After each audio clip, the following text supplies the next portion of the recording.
Diamonds in my teeth, I got a lot of shine. Oh, baby.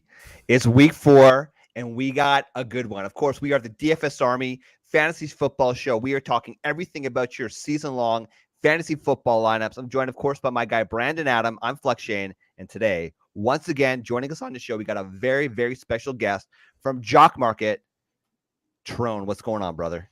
Shane, how we doing? Doing great. Man. We avoided dance class to be here today, so Yeah, we're doing great. We moved mountains for you to be here this morning, so we greatly appreciate it. And so before the show, we're talking about Jock Market, and for anybody who participates in fantasy football and they participate in the real life market, something like Jock Market is absolutely just, for me, I'm just extremely intrigued. And so some of the players that we were talking about, of course, were guys like Keenan Allen, Devon Achane, those types of players. But TRONE, I can muddle off anything about Jock Market, but of course, if you guys are going to go to jockmarket.com. Of course, that is JOCKMKT.com. Make sure if you're there, you use promo code DFS Army to get a promo off on the website. But TRONE, tell me about Jock Market, brother. Like, for people who love DFS sports, love fantasy sports, why should we go to Jock Market? I think the first thing is that it is, I mean, I may be biased, but I've seen the data. It's the easiest money to make in DFS. And, I like that. You know, and especially from a standpoint of, look, I think most people, when they go play DFS, they're not expecting to win $1 million, but they'd love to make, you know, they'd love to double up. They'd love to make 50%. They'd love to even 20%, right? Even just to live to see another day. And I know Jock Market, the awesome thing about it is that, you know, it really does function just like, you know, the actual markets. You know, just the main difference is you have a defined timeline, and there's, you know, there's a defined range of valuation. But, you know, you can, you know, the thing I love about it is you can go in and say there's really only one player that you think is you know, you have a ton of conviction about. Mm-hmm. You can only invest. You only have to invest in one player. You can buy a share of every player on the slate, and you can go long or short on anybody too. So if you think a guy is way overpriced, I think a good example is, I think Jameis Winston is ranked 20th overall in our market this week. What? Jeez. So that to me seems like an easy short, right? I mean, you know, I could pull up some of the guys that he's valued around, and you would probably agree with me. I'm going to do it right now. So Jameis Winston, where is Jameis Winston? So he's priced right around guys like Dak Prescott, AJ Brown, Kyren Williams, Matthew Stafford, like easy short for me, right? Yeah. So, you know, and that's, you know, so it gives you really full flexibility. There's no lineup, you know, restrictions or requirements that you have to fill out like on other sites. You know, it's really just a pure portfolio aspect to it. You jump in, you start trading, you know, you can, and that's the other beauty of it too, is that nothing ever locks until the games are over. So you have the ability, like if you invest in a player and it's not going the way that you thought, you have the ability at any time to get out of that position or to double down on that position.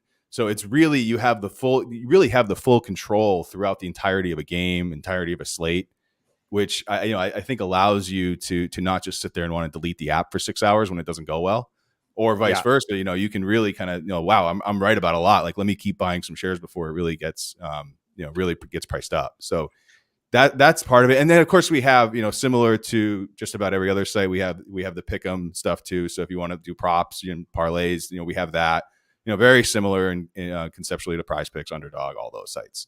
So we have both, you know, which, you know, gives you, you know, kind of more avenues and more games to play. So if I'm a new user, I'm going to your website, I'm using code DFS Army. Yep. Then I look at a player and I see a valuation. Say a player is valued at $13 at the start of the slate. How does that value go up and how does that value go down? It's all based on fantasy points scored. So we use basically standard PPR, 4-point passing touchdown scoring. So, you know, and that's basically it. And the way the valuations work, it works on a $25 to $1 scale. So whoever so for the Sunday main slate, for example, whoever scores the most fantasy points, you know, if you're holding shares of that player, they're worth $25 a share, regardless of what you bought them for. And eventually it goes all the way down. You know, I think in our market here, once you get down to, you know, I want to say like the 80th ranked range is when everybody is worth just $1.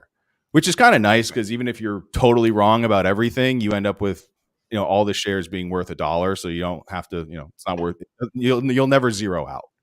But so basically, like right now, Josh Allen is the, he has the highest suggested price of any player on the slate at $9.44. Okay. So, and typically before the game start, that's about what you'll see, the quarterbacks being around $10. The quarterbacks, Christian McCaffrey and Justin Jefferson, basically, with a couple other guys in there. But yeah, then so and as the games go, like are the projections are basically tied to, or the suggested prices are tied to what they're projected to do for the rest of the game, and that's updating constantly in real time. Oh, so if you just love like the hot hand, and so you can buy and sell trade players, the entire game. You get some action. Listen, like we set our DFS lineups and that's it. We're sitting there, we're waiting, we're sweating. We're setting our fantasy football lineups. We're sitting there sweating. But you want some real time. And listen, I know some degenerates. We're degenerates in our own way. But yeah, Brandon Adam over there, my guy, he's a freaking degen. So for those I of think you, like a good example last Monday night was Jamar Chase, right? Started off real slow. So his price is going to, so he obviously started off as a very high price player. Value starts to dip as the game goes along because, it was a while before he had his first catch. And then it was just boom, boom, boom, boom, boom. And if you look at the stock chart, it basically went like this. So, it's pretty, so like you can, and you can get in and out of positions. Like, I think like the Eagles game, for example, the last one where Olamide Zaccheaus caught that touchdown, like his price is going to jump up, but he's probably not going to do anything for the rest of the game. Right. So short him right after that touchdown. And, so there's, you can make, and you don't have to go from like $25 a share. You can make your $2 margins here or there pretty easily.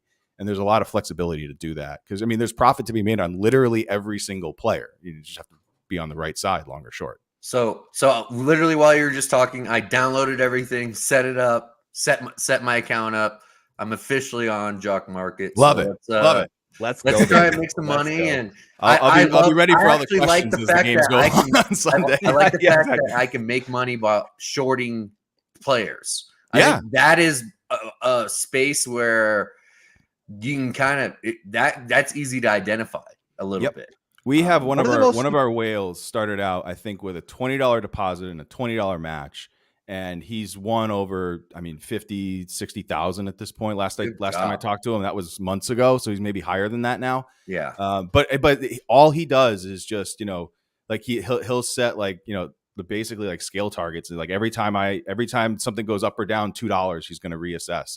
And his goal isn't to make like, 500% on a player. It's like, give me 30% consistently. Right. Just take what's there. Move on. Yeah, it's basically the same as like what you see a lot of these guys do with like plus EV betting and arbitraging that way, where very good. It's just incremental gains, and that's why I say it's the easiest money to make in DFS because it's it's a lot easier to make those 20%. Yeah, and listen, like one of the most depressing bets that you can make is betting the under in any game, right? But when you're shorting a player, that's awesome. Fun because that's a fun, easy way quickly to make a little bit of cash. So I love that. We got some start sit questions. Bali, we're gonna get to those start sit questions, but we just want to introduce the show here real quick, okay? Because jockmarket.com, go check it out.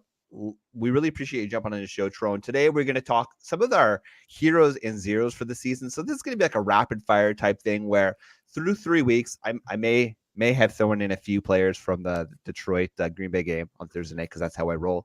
But some players with outlook for the rest of the season. Are we talking heroes? Are we talking zeros? AKA, are we buying or selling these types of players, right? Then, of course, don't worry, Michael Yeager. We got ourselves some trash plays coming. And trust me, when Trone was telling me the players he wants to talk about today, baby, we got he's going trash. Love that trash. Smell. Get a little filthy with it.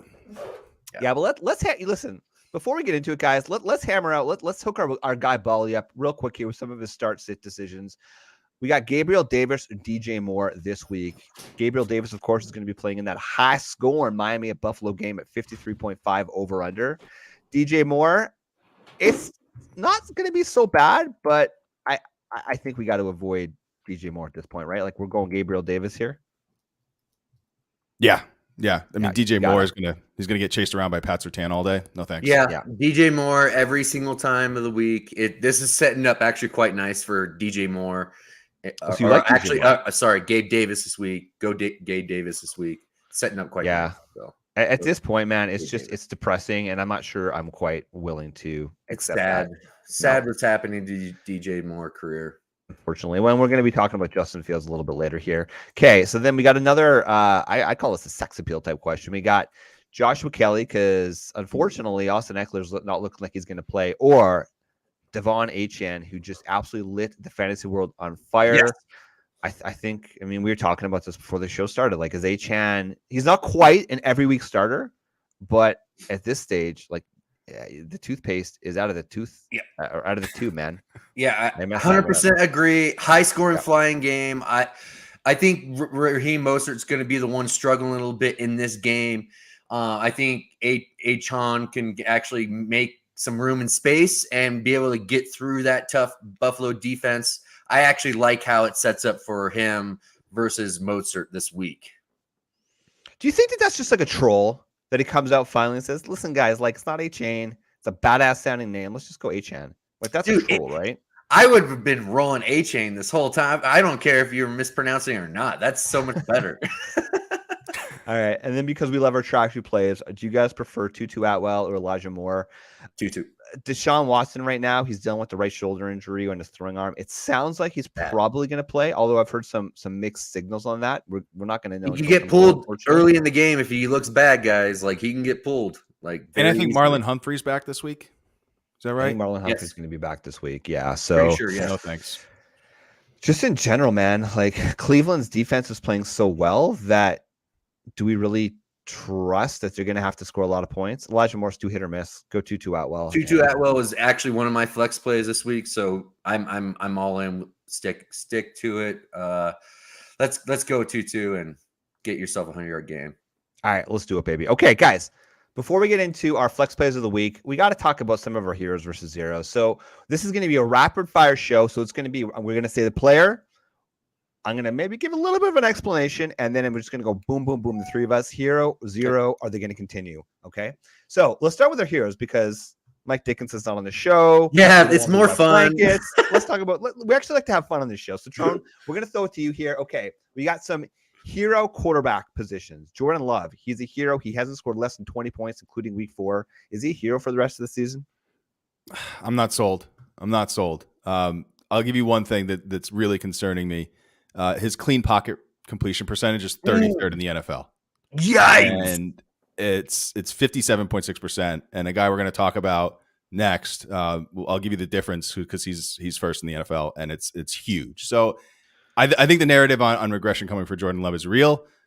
Probably going to be a similar ride to like a Daniel Jones type, I think, rest of the season. So where would you put him? Like, if you've got him in your single quarterback leagues, is he an every week starter at this point, or is it still a streamer? See who's available. I think he's like a really probably top end of the range of streamers for me. But I will say this though, there is some glimmer of hope because that offense hasn't been whole. So I think the whole vision of what they are thinking Love could be for their offense hasn't even materialized yet. Because Watson's been out. Aaron Jones has been out. Aaron Jones barely got used this week. I was actually super surprised that they activated him and didn't use him and leaned on him. So that was a mistake by Green Bay not to lean on that guy if he truly was available. So I have a little bit more hope because of an explosive player like Watson being added to that offense, and Dub is just a volume guy, man, and he makes good catches. So I don't know. I'm not done. I'm not giving up yet. I'll say that I'm not giving up yet. No, I think that's right. I'm not giving up either. But I think that the last thing I'll say, Green Bay was 3rd in the league in protection through 3 games, and we saw what happened when he didn't get it last night. And it was on Thursday. It was pretty bad. So it's going to be an up and down ride, I think. But he's solid. Yeah. All right, so we're not sold as Jordan Love's a hero. Okay, what about Kirk Cousins? He's QB1 through 3 weeks. I mean, he's looking good. He's got a couple alphas to throw the ball to. Hero he's had 138 attempts, averaging 350 yards per game. Hero. Captain Kirk is killing it. That defense is so atrocious that he's going to have to throw it so much. And Dalvin Cook isn't there. Madison's he's a Jag. I'm sorry. I don't know why all the hype was this preseason about this guy. He's a Jag. They got Cam Akers to add on top of the mix of that. So that's ugly as hell to be dealing with. Kirk Cousins is going to be slinging the rock a ton this year.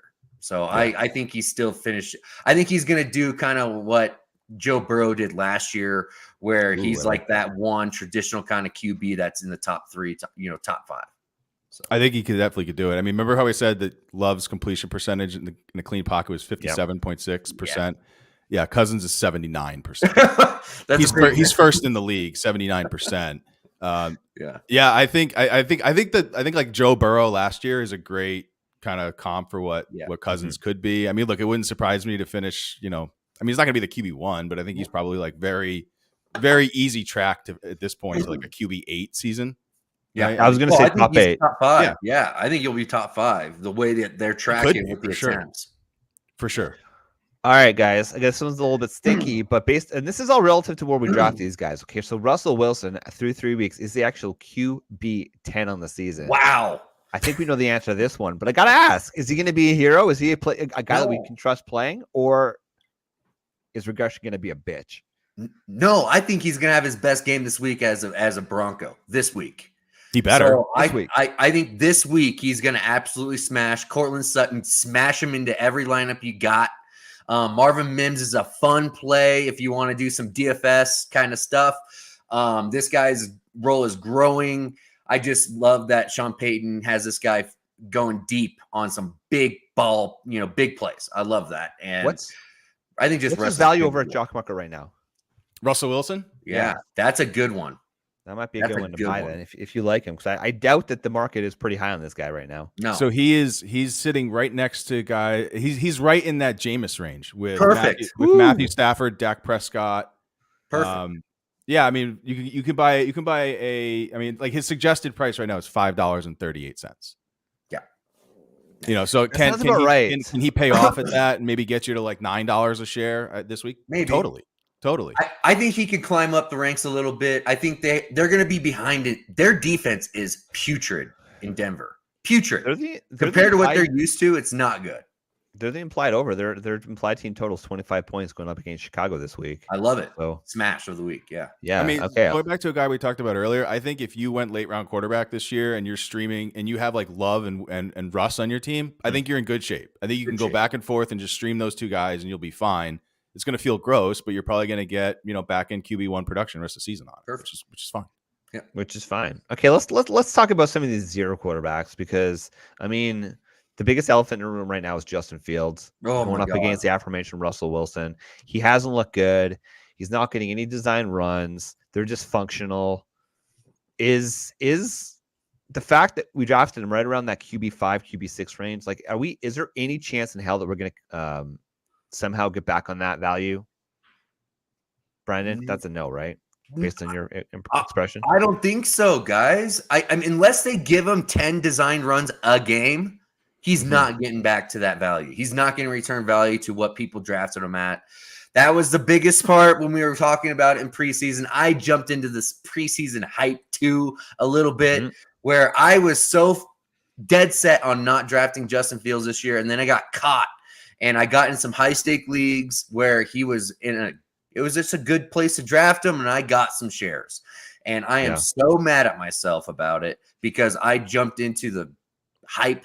And the guy can't throw the football. I'm sorry. He just can't. Like, I don't even want go to his deep analytics, TRONE, because I guarantee they're just absolutely disgusting. I don't even need to go into deep analytics here. I'm going to give you, so Justin Fields on our Sunday on our Sunday slate show was my short of the week.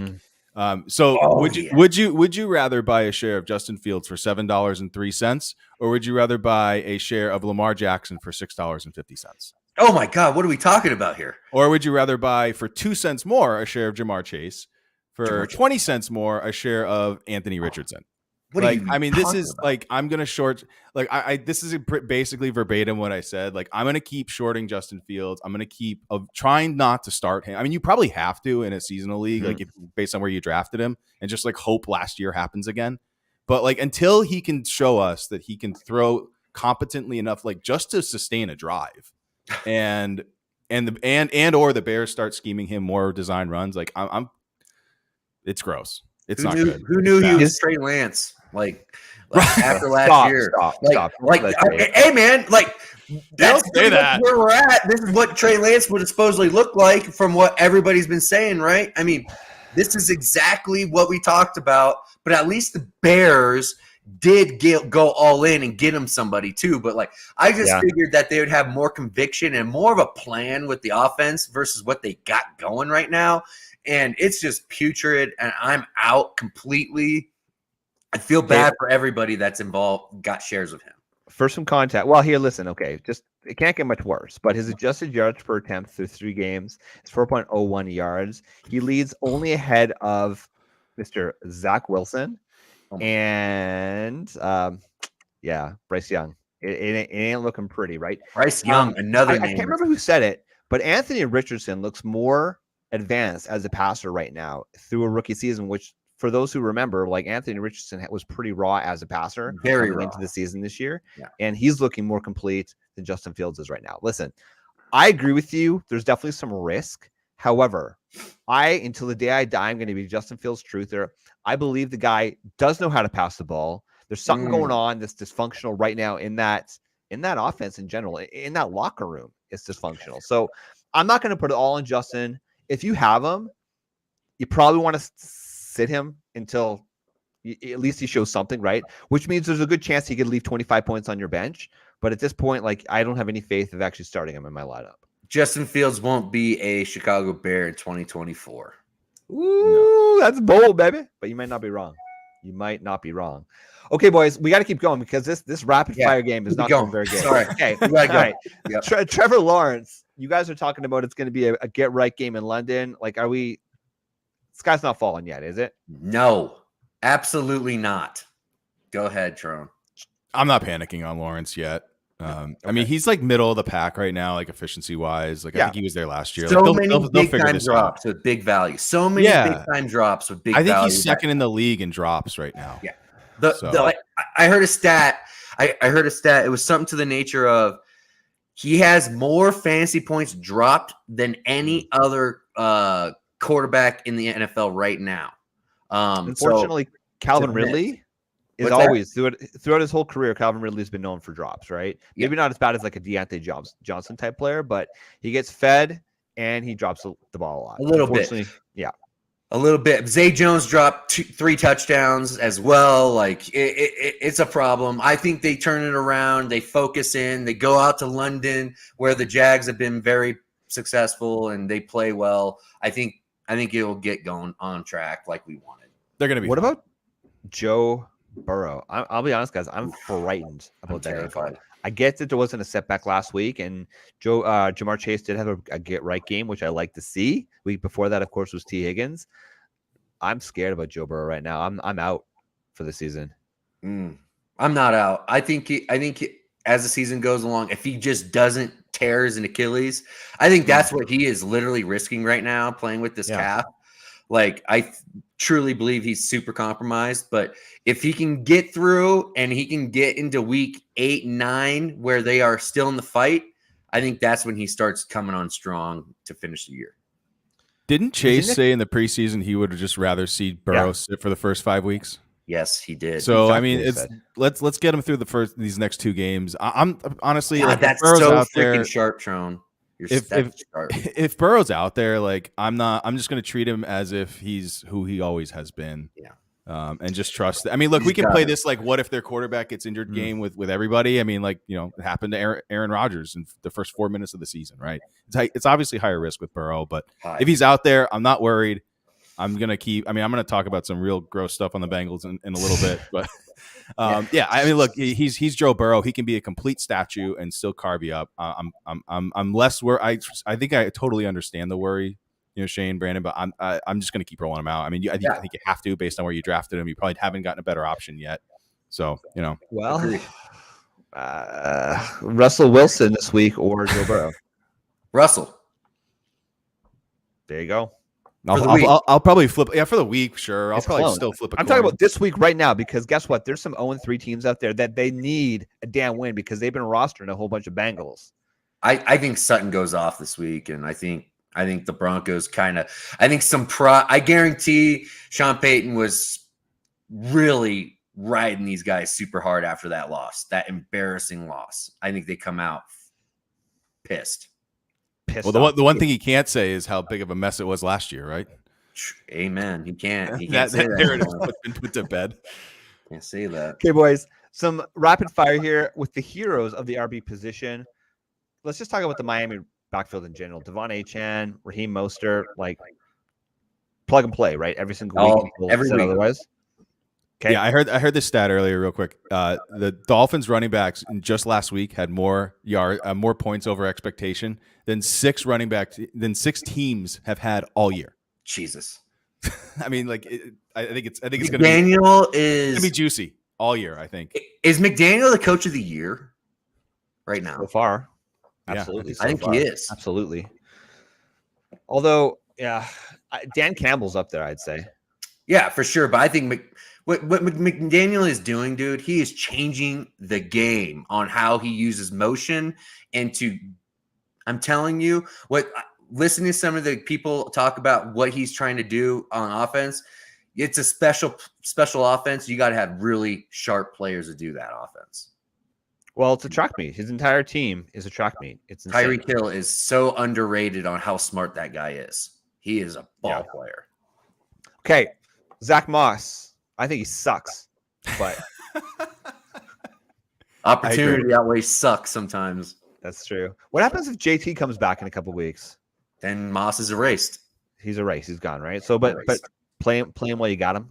Yes, I would trade him right now. I mean, if he's going to get 30 touches a game, like I'm going to play him. Like, and I'm not going to care that he's like 48th in yards created per touch, 25th in yards per touch, 26th in target share, 29th in yards per route run, 21st in red zone touches. Like, but he's just getting the ball so much, and he's been fine. Yeah. So just keep playing him until JT comes back. So I'm in my one home league, Tron. It's a 10-team league. So generally, and it's five players on the bench. So generally, there's a lot of available waiver wire players. Before last week, Zach Moss was sitting there on the waiver wire staring me in the face, and I'm weak at running back. And I said, I'm passing on him. So that was probably just me being stubborn and stupid. But I guess if you got him this week, you play him. Okay, let's talk about some of these zeros at running back. Aaron Jones, he was back this week. I guess we got an extra week of data on him. Should we panic?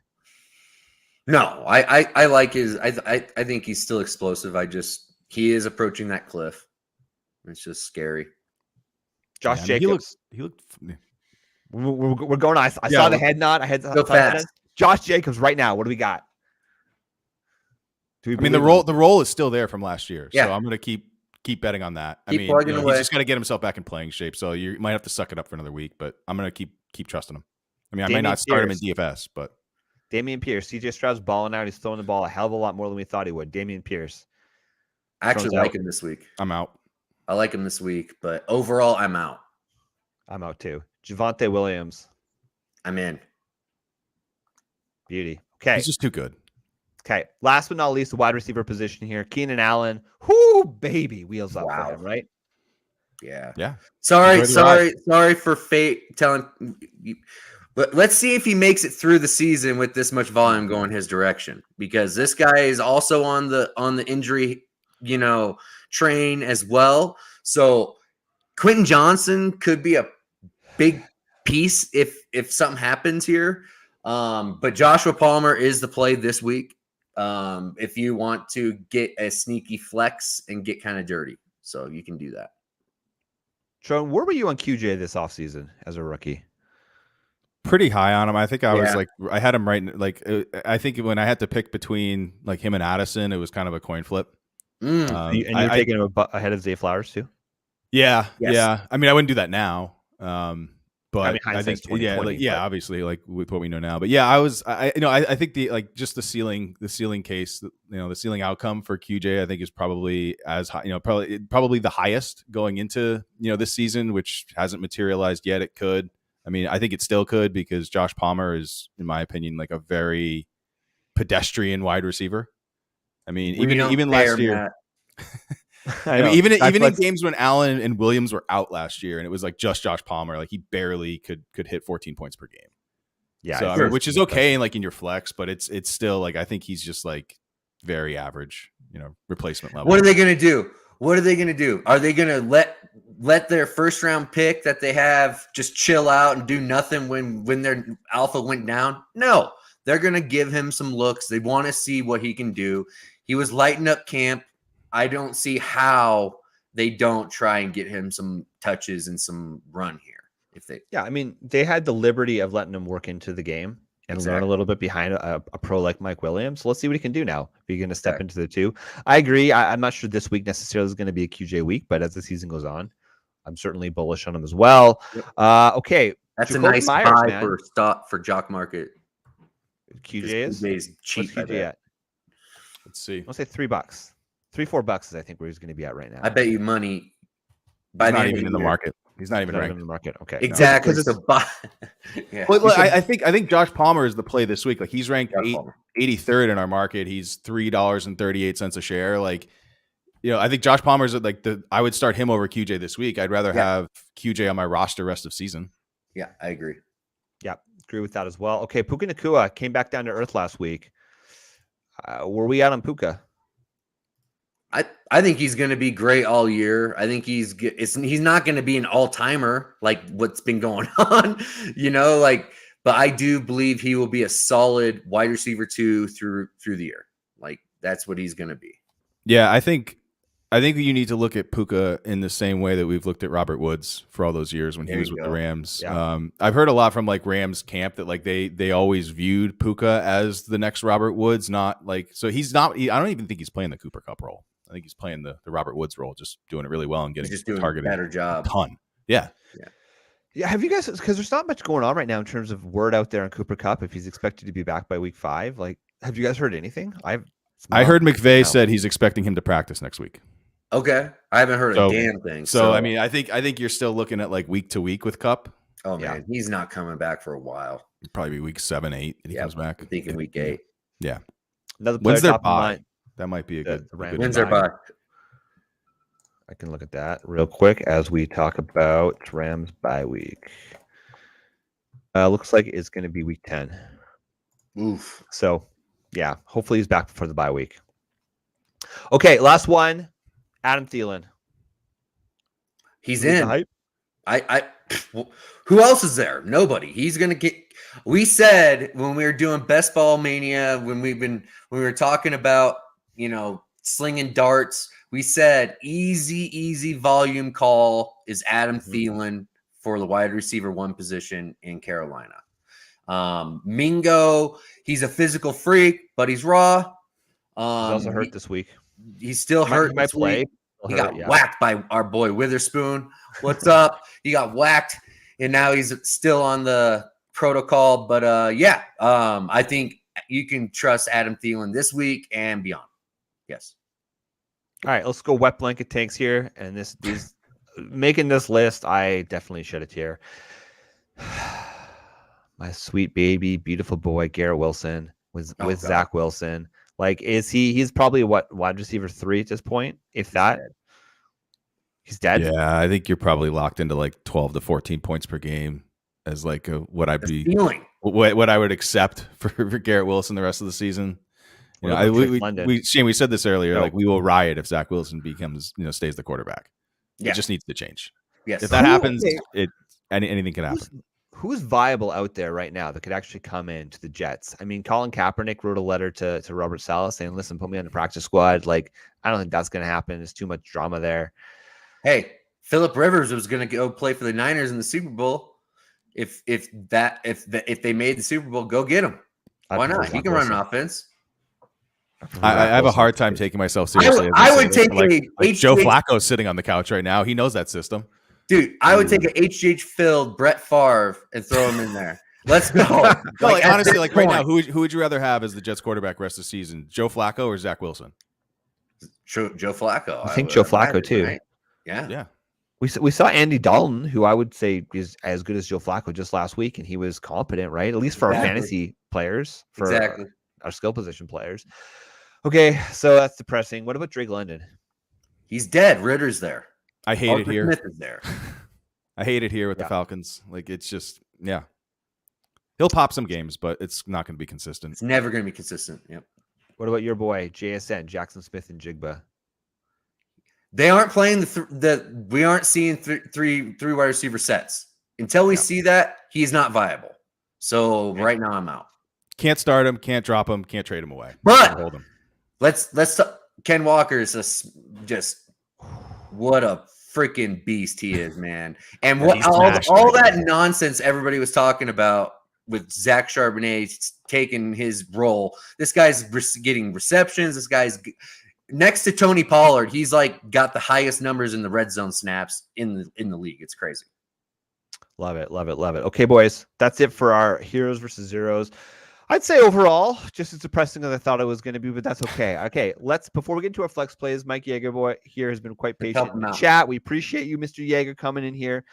Full PPR facing, interesting. He's facing our guy, Mike Dickinson. He needs 2 out of the 3 players here. We got Zach Charbonnet, that's a no. Jalen Warren, Joshua Kelly, or Dalton Schultz. To me, it's got to be Josh Kelly and Jalen Warren, right? It's those two. Yeah. Jalen Warren, almost 50% snap share. Yep. It's happening, boys. Jalen Warren, man. It's happening. Najee Harris is dead. Najee Harris looks like Eddie Lacy. It's over. Yeah, the Trent Richardson prophecy on Najee Harris is looking better and better. It is so on point. Do you guys did you do a draft kit or do you do any rankings or anything like that, Tron? Like in the off season?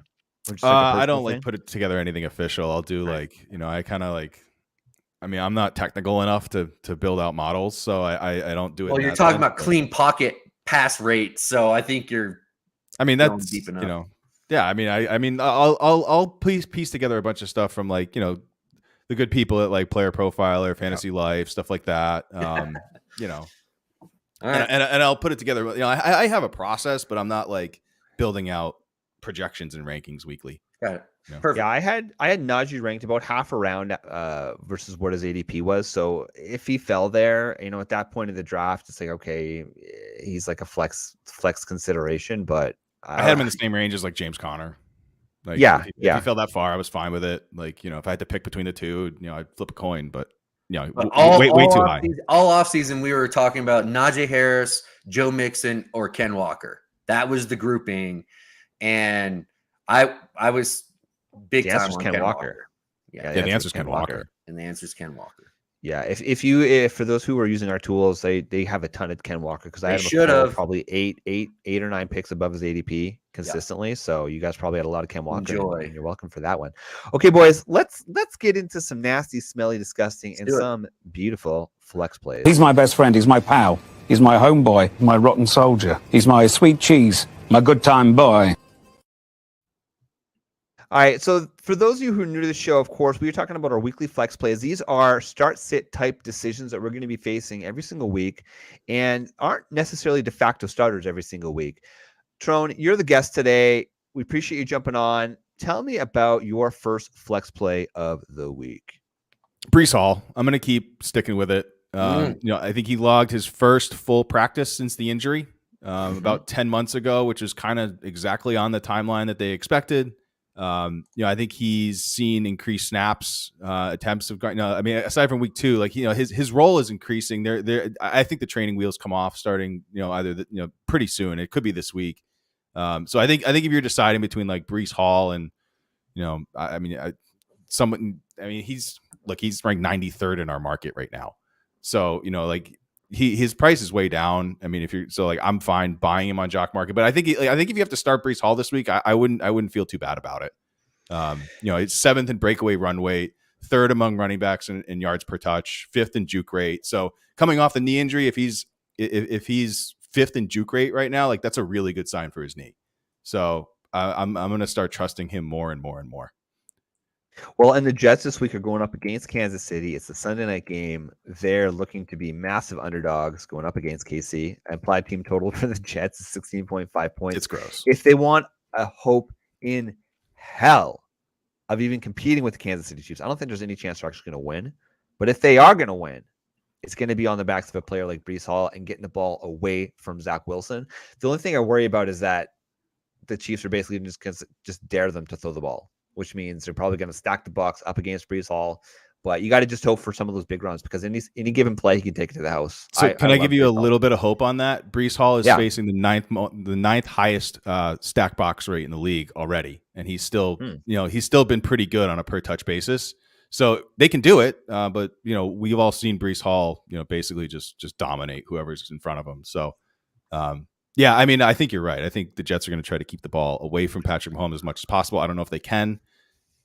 Yeah, I mean they may just dare Brees Hall to beat him, and if there's anybody, if he's healthy enough to do it, he can do it as well as anybody.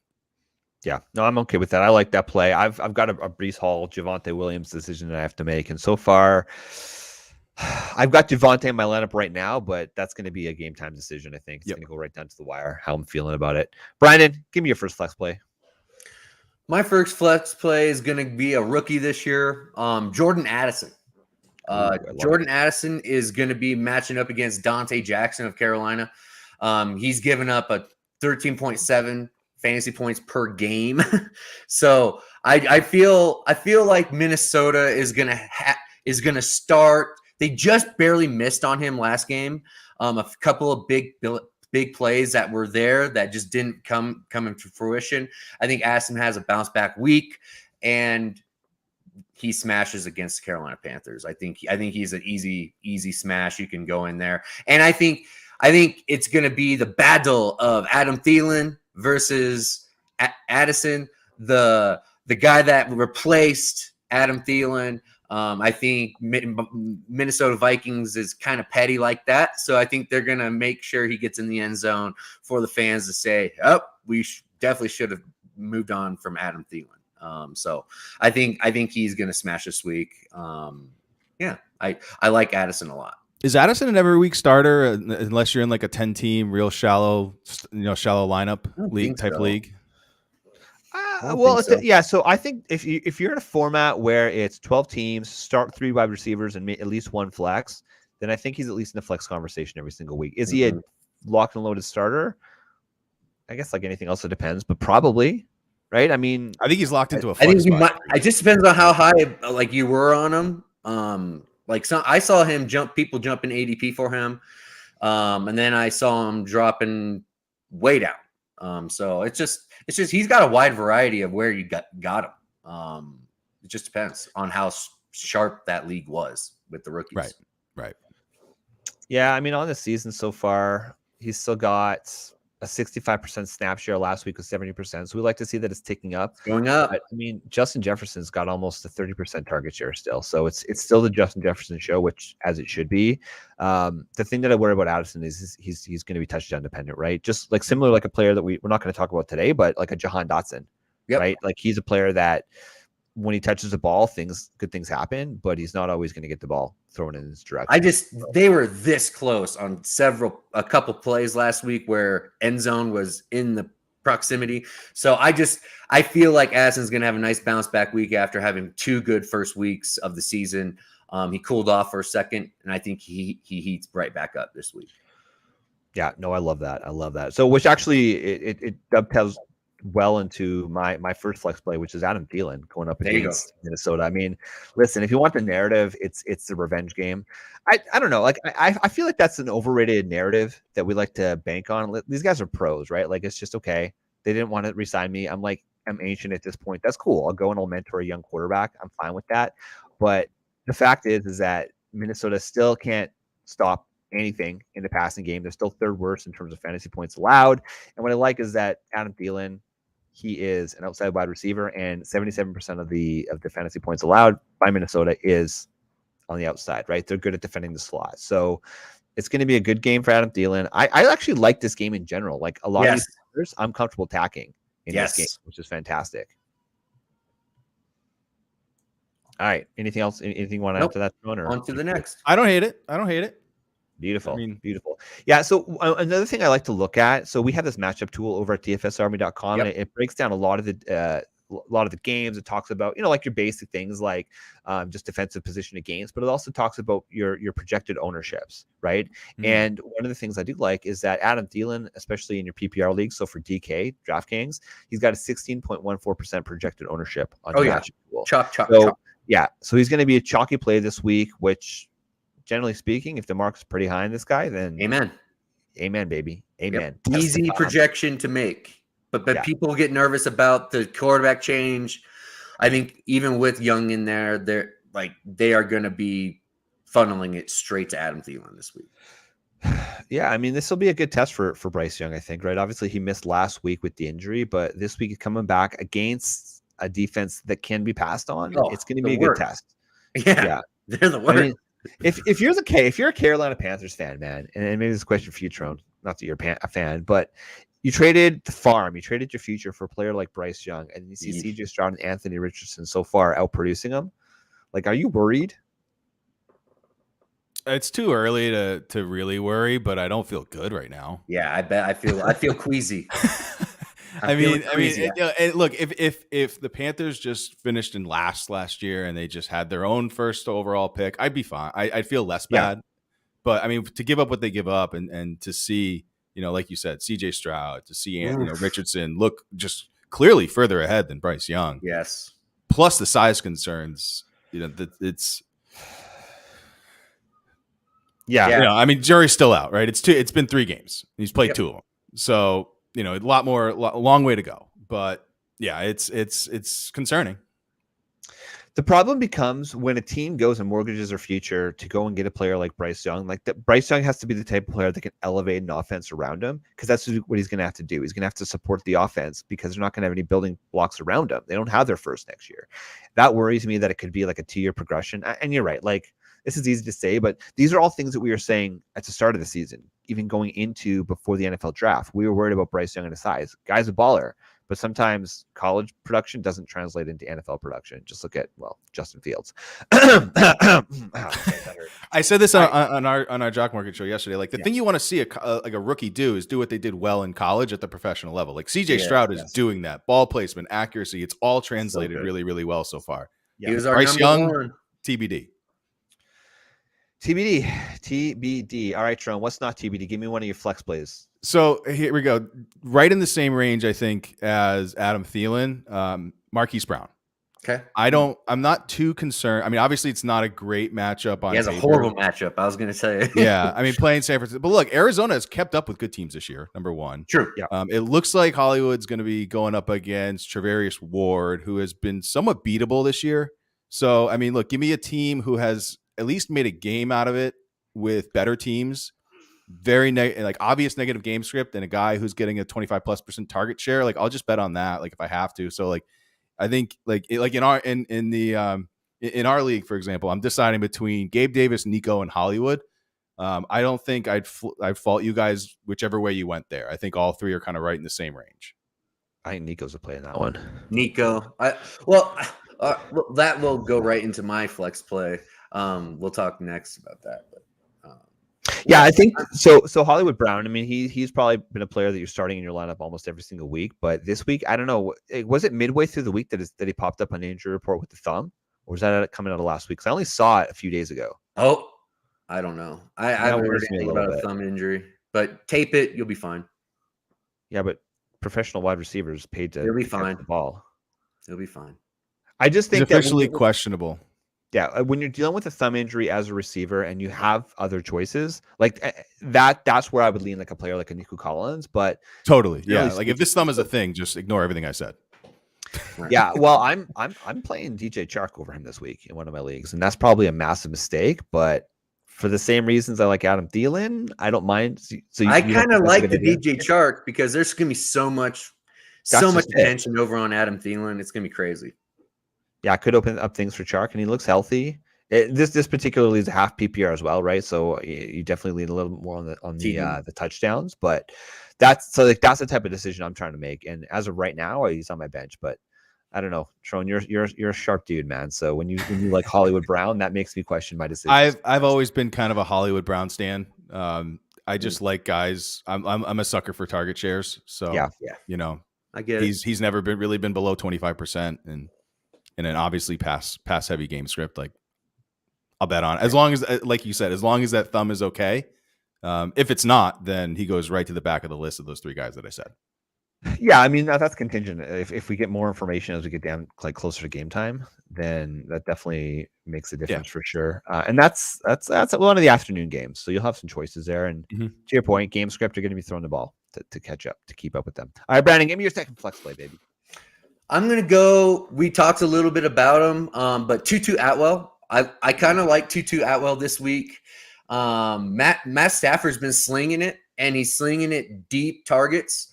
The Indianapolis this week he'll be matched up against Dallas Flowers, and he is the 40th ranked quarterback on Player Profiler. And right now, I just like how they are scheming. You don't really know what's going on with this Rams offense because it's just a bunch of it's a hodgepodge, right? Yeah. So like you got Puka, you got Kyren Williams, you got Tutu. What's like you really no real big names. So I think a lot of attention is going to go to Puka, and I think Tutu is going to end up getting himself quite a bit of deep targets. And I mean, he is number one in the league for deep targets right now at 7, or actually not number one, number 4. So he's had 7 deep targets right now. His catchable rating, 65.4%. It's not bad. His route participation, 100%. He's not coming off the field at all. He's got a target share of 21.5%. So that's a great number that we like to see as well. I just like the matchup here. I think the points are going to happen with Anthony Richardson. Anthony Richardson is going to force the Rams to throw a little bit. Yep. So I like Tutu this week. I think that's the big part there that you mentioned. The fact that Anthony Richardson has been cleared from the concussion protocol. He's back, baby, which means they're going to be able to put up points. Man, the Chew, like he's a great. Is he one of the best backup quarterbacks in the league right now? Gardner Minshew. Yes, got to be right. 100%. Yeah. Love it. No, I like Tutu Atwell. And so you talk about his route participation. He's running around 100% of the time when he's on the field, and he's on the field so far for the season 87% of the time. Yeah. So he's getting the opportunity, and that's what you like to see. You like to see it. And they're scheming him. Like that's what I like to see is big chunk schemed up plays, especially for speedy, small wide receivers, right? So I got faith in Sean McVay to make some magic happen with Tutu, and it's going to be on the track over in Indy. It's in Indy, correct? So it's indoors on the turf. The kid's going to be flying. So I think he's going to score this week. Yeah, can't argue with that one. It's about the opportunity, and the kid's definitely getting the opportunity. Okay, so talking about opportunity, baby. Listen, when this guy left the Patriots, Trone, I'm sure you were just as sad as I was. But Jacoby Myers, man, he's balling the hell out over at Las Vegas. And what I like is the fact that it really is a consolidated target share, right? Like on the ground, it's Josh Jacobs. He's getting the touches. We love to see that. Devontae Adams, he's doing what he does, man. He's balling the hell out. But a little surprise is Jacoby Myers, man. He continues to produce. And dare I say, after this week, he's not even going to be allowed on the flex conversation because he's going to be an every week starter in your PPR leagues. He's on the season when he's actually playing. He's got a 31.4% target share. Of course, he missed week 2. I believe it was with the concussion, right? Is what he missed week 2 on. And again, we talk about our projected ownerships. He's got 15 or 14% projected ownership in DraftKings, which means the market loves him in general. And I love the fact that this is one of the higher over-under games going up against the Chargers. The Chargers right now, they know how to put up points. We've been talking a lot about how we love Keenan Allen this week. And Jacoby Myers, man, he's going to put up points. I would be shocked if he doesn't put up at least 15 points in a PPR league. And if he gets in the end zone, wheels up over 20 points again in your lineups. I'm so excited for Jacoby Myers to finally be unlocked this year. Yeah, I know. He's always been this guy. He's fourth in expected fantasy points per game among wide receivers right now. Wow. Him in the 2 games that him and Adams have been on the field together, 88% of the first 3 targets have gone to the 2 of them. This is the consolidation of targets that we in fantasy dream about between the wide receiver. I mean, they're it's like a 70% target share right now between the 2 of them. It's insane. Perfect. So yeah. I mean, you never see a 30 over 30% target share for the wide receiver 2 on a team. I'm very in on Jacoby. Like, fire it up. I still remember, and you remember this as a Patriots fan, Tron, like when Jacoby Myers was a rookie, and it was the same year that they took N'Keal Harry in round 1. And you're hearing all of these preseason reports that, oh yeah, Jacoby Myers is out playing N'Keal Harry. And I'm like, no, it's too early. And then 5 years later, one guy's out of the league, one guy's balling the hell out, and it's just Juju Smith-Schuster or Jacoby Myers? If you're an NFL team, Tron, which one are you? Jacoby Myers. It's not close. Jacoby Myers. It's not close. It's shocking. And it's same money too. Like virtually the same money. Bill Belichick is drunk on power over there. Oh, nobody tells him no. The guy can't draft a wide receiver to freaking save his life. It's just what it is. Brandon, if you won 6 Super Bowls, I wouldn't tell you no either. I know. It's true. Hey, you got Tom Brady. When you got Tom Brady, I think it's proving out. Let's just say this: it's proving out that Tom Brady was the leading reason that happened. Of course. And, there's so much Bill Belichick praise that man as a god, but man, his offenses look so old. They don't look like normal NFL anymore, like a winning football. This isn't the right show for it, Brandon, but we can go pretty deep on the Belichick thing and why he's still, like the best all time, extremely elite, and he's still there. It's just, I mean, that's a different show, different conversation. I don't know, but very high level. You need to obviously you need a great coach to be successful year in and year out in the NFL. Having a Hall of Fame all-time player like Brady certainly helps the situation, but I mean, you have to have both in order to be that productive for that many years. He's still he's been hovering around 500, and it's been a pretty half-assed dysfunctional offense. So at least he still has a solid defense. But we're not here to talk about the woes of the Patriots, unfortunately. All right, boys, that's pretty much it. Unless we got a few, we got a few players we want to just talk about. So let's hammer it out, Brandon. So I got 2. I gave you some deeper ones with Tutu and Addison. I think these are 2 guys that people are kind of don't know what to do with. Tyler Lockett. I think Tyler Lockett goes off this week. It's Tyler Lockett week. I said last week it was DK week, get right game for him. That came out to what came out to be. I think just Lockett. He's going to be moved all around. You can attack this Giants defense through the slot. I just feel a lot of the attention is going to go to DK. It's going to flow to Tyler Lockett this week. And then we got Christian Kirk. Zay Jones is out. Christian Kirk is about to get double-digit targets. Everybody's going to be thinking revenge with Ridley going against Atlanta, but AJ Terrell's no joke. So I see Kirk getting loose for a TD and gets in the box this week. Those are 2 names I like. Love it. Our guy Brandon, he likes Javonte Williams this week. Doesn't make my Brees Hall Javonte Williams decision any easier, Brandon. I like Javonte over Brees. Yeah, he also likes Mims. I think I'm not sure we're going to talk about Cortland Sutton, but Sutton this week. Cortland Sutton is a smash. Yes. I like Sutton this week. Yeah, I'll give you a couple even deeper ones, Brandon. Yeah. Yep. If you're in a obviously like a deeper league, or it's just real gross for you this week. Could this be a Tyler Boyd week? I mean, the Tennessee defense is a total pass funnel.